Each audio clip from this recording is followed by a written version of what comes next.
Yo guys, bienvenue sur Iron Fuel. Si vous êtes sur vidéo, c'est la première fois que vous me voyez. Je fais des podcasts sur Spotify sur des trucs plus techniques en triathlon, en sport d'endurance. Puis si vous êtes plus intéressé, allez faire un tour sur le podcast sur Spotify. Aujourd'hui, on va parler un peu un deep dive général sur le triathlon. Tu peux être débutant, intermédiaire ou juste curieux de ce sport-là. Puis aujourd'hui, je vais t'allumer, te faire comprendre des trucs que tu connais pas, peut-être vraiment en ce moment, que tu penses que tu connais ça, comment bien t'entraîner, mais tu sais pas vraiment. Fait qu'aujourd'hui, on va parler de ça, puis c'est parti. Comment tu structures ta semaine? Mais tu veux pas faire juste une discipline plus qu'une autre. Tu sais, c'est bien au début pour te remettre dedans parce que tu as plus de misère dans une qu'une autre. Mais tu vas avoir plusieurs phases. Tu vas avoir le rebuild. C'est vraiment pour te remettre dedans. Ça, je te dirais, un mois et demi, tu fais ça. Ensuite, après, tu as comme le build phase. Ça, c'est la plus grosse partie. C'est là que tu vas te builder ta structure qui va être durant ton Ironman, triathlon, n'importe quoi, on en passe. Ça va être vraiment, tu fais un volume à peu près moyen, intensité moyenne. Ensuite, peut-être 1 à 2 mois avant ton événement, tu vas avoir ton peak phase. Fait que c'est un très haut volume avec une très haute intensité pour vraiment être capable de chercher tes race pace. Puis là, après, t'as 2 semaines avant ton événement, tu veux faire un taper. Tu réduis tout, intensité, volume. Peut-être tu veux faire un de chaque au moins par semaine pour être ton corps qui soit bien. Puis quand tu arrives à ton événement, tu détruis tout. Donc là, c'est quoi que tu veux faire comme entraînement? Ben, tu veux faire 2 swims. Donc, tu veux faire un qui est focus technique et rapidité. Puis l'autre, tu veux faire une endurance swim. C'est mieux quand tu commences la natation ou tu en train de faire un rebuild ou début de build. Je te conseille vraiment de travailler ton aérobie. Que ça, on va en parler plus tard dans le podcast. Parce que à la natation, l'aérobie, c'est le plus important. Si tu n'as pas de base aérobique, tu peux pas créer une base anaérobique en natation parce que tu n'auras pas de facilité à nager, tu comprends? Ensuite, le vélo, tu sais, c'est vraiment faire du tempo. Tu veux pas faire vraiment des sprints. Tu veux pas vraiment être dans zone 5, tu veux plus en zone 4-3 pour tes intervalles. Je te dirais faire de ton FTP comme tu commences 3-4 minutes, tu up jusqu'à 12, jusqu'à ta fin de ton peak phase ou genre milieu de peak phase. Ensuite, tu veux faire des endurance rides, fait que genre à peu près comme la semaine le vendredi, par exemple, moi c'est ma endurance ride. Tu commences 1 heure, ça c'est juste dans ton peak phase. Fait que tu commences 1 heure, puis à chaque semaine tu fais 1 heure, 1 heure et demie, 2 heures, non, 1 heure 45, 2 heures, 2 heures et demie, 3, 3 et quart, 3 et demi, puis tu vas pas plus que 3 et demi. Ça dépend vraiment de ton entraînement. Si tu fais un Ironman, je te dirais de faire ça, sinon dépasse pas le 2 heures. Là. Euh, à la course, tu veux faire pratiquer des intervalles. En plus, des intervalles sur le flat, tu veux faire du tempo puis du zone 2. Ta zone 2, tu veux faire dans tes long runs. Otherwise, c'est pas recommandé. Ben, c'est recommandé, mais c'est pas propice à ton entraînement. Puis, je veux au moins que tu te donnes une journée que tu fais du yoga ou de l'étirement ou genre tu vas au gym, tu builds ton corps, tu comprends? Mais non! Je parlais plutôt des zones d'entraînement. Mais c'est quoi tes zones? C'est quoi les zones?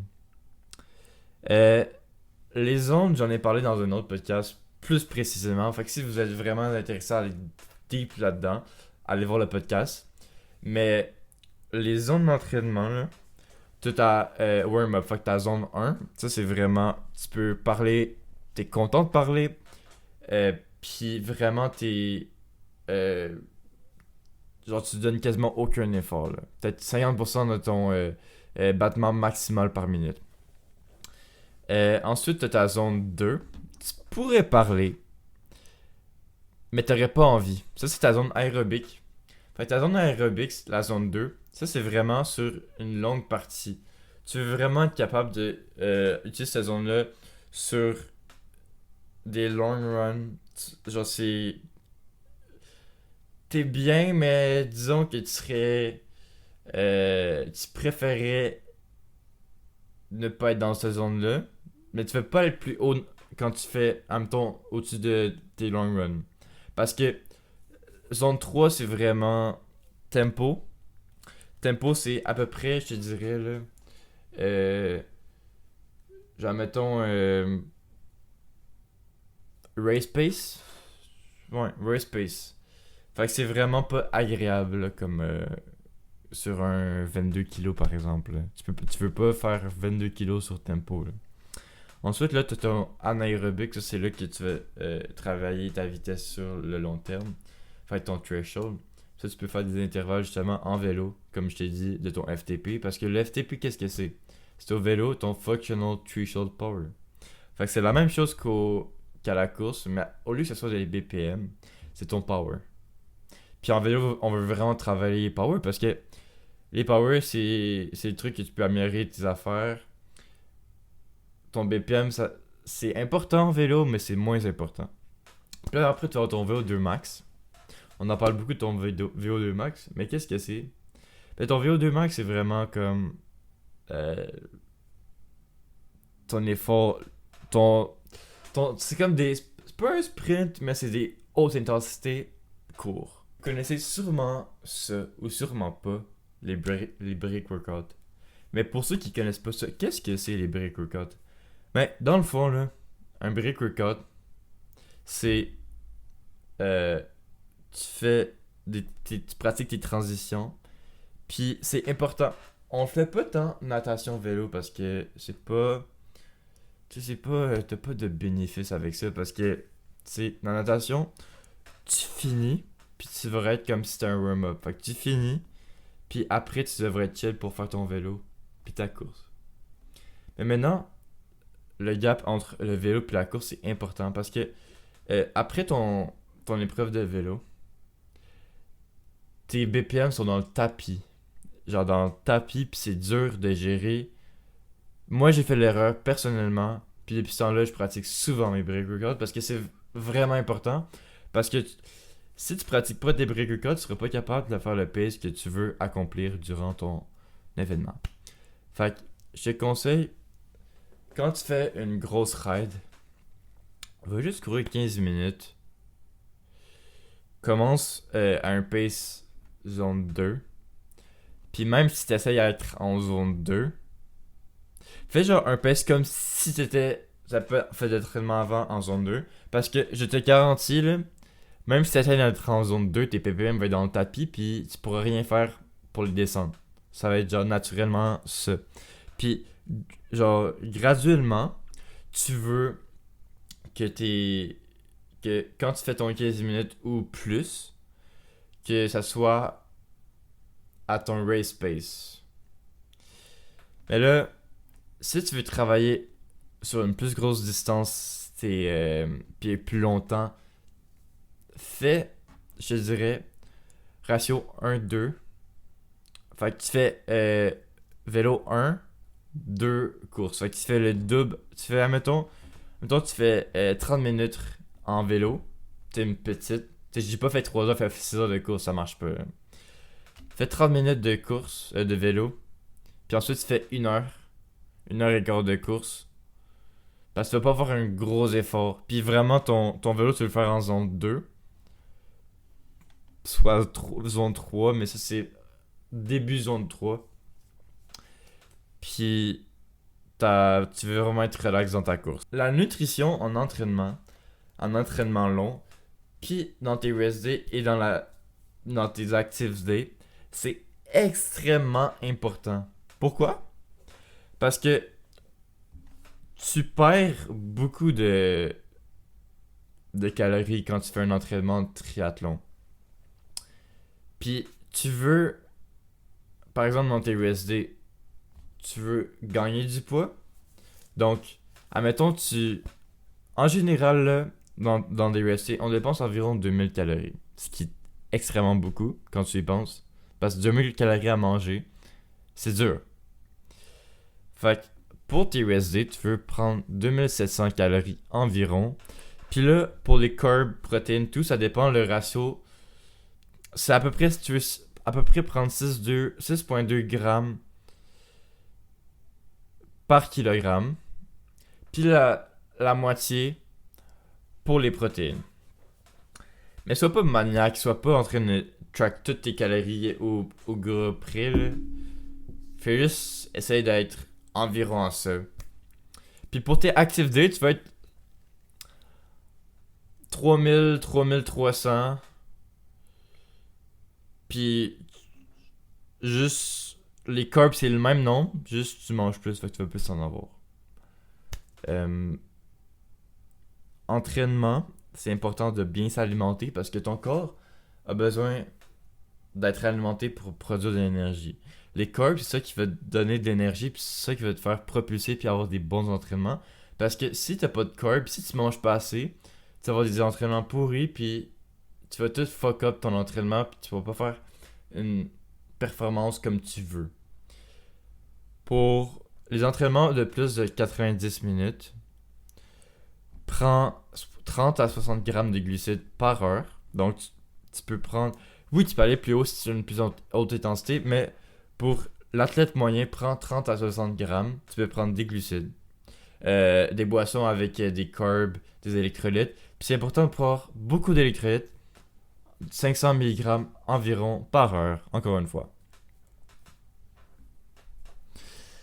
La nutrition, là, c'est extrêmement négligé.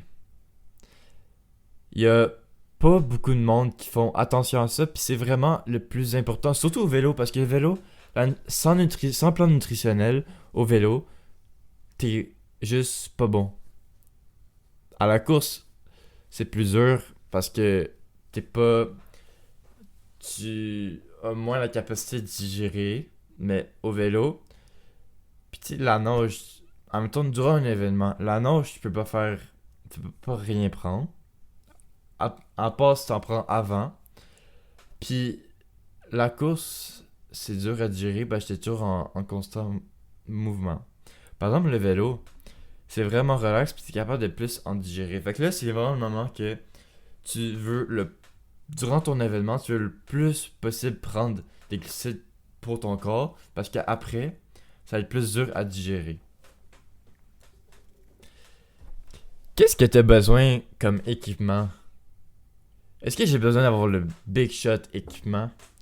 Ben, non, là. Si t'es pour juste faire ton événement, là, honnêtement, là, ce que tu peux faire, c'est vraiment juste te mettre des bords de triathlon. Ça coûte pas tant cher, là, honnêtement, là. Puis tu peux demander à quelqu'un de te le faire installer dans un bike shop. C'est vraiment relax. Tu sais, casse de bain, un vélo, souliers, puis un wetsuit si tu vas en eau libre.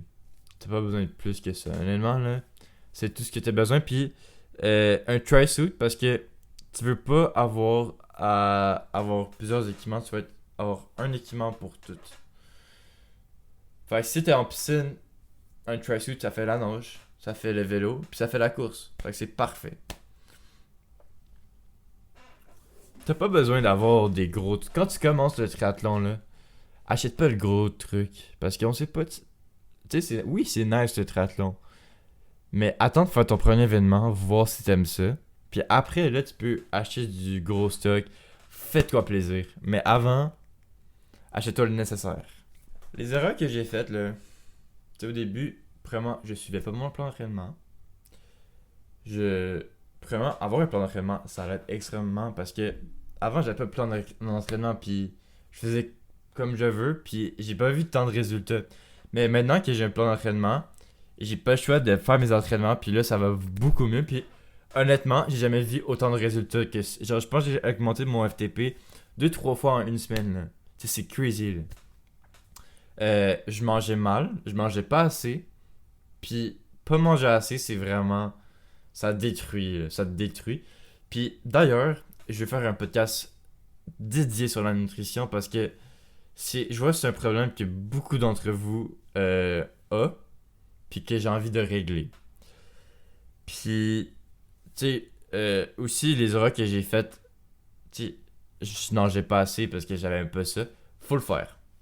Je faisais pas mes breaks parce que faut extrêmement le faire parce que si tu fais pas de break, tu feras pas la course, puis la course, c'est là que tu gagnes, puis que tu prends le plus d'avantages, puis que tu. Parce que la course, c'est le plus dur. Genre, période, là, c'est le plus dur. Fait que si t'es pas des bonnes transitions, tu seras pas capable. Puis il faut que tu te focuses sur un goal. Tu te dis 20 semaines à l'avance, je fais cet événement-là, je fais un plan d'entraînement de 20 semaines, je suis prêt, c'est tout. Bon, je pense que j'ai fait le tour pour ça. Je pense que la prochaine épisode, ça va être vraiment dédié sur la nutrition. Puis j'espère vraiment que vous avez apprécié ce podcast, le tout premier podcast en vidéo. Puis n'hésitez pas à vous abonner, à mettre 5 étoiles sur les plateformes de streaming. Puis rappelez-vous de s'amuser même en s'entraînant, parce que c'est vraiment ça l'important.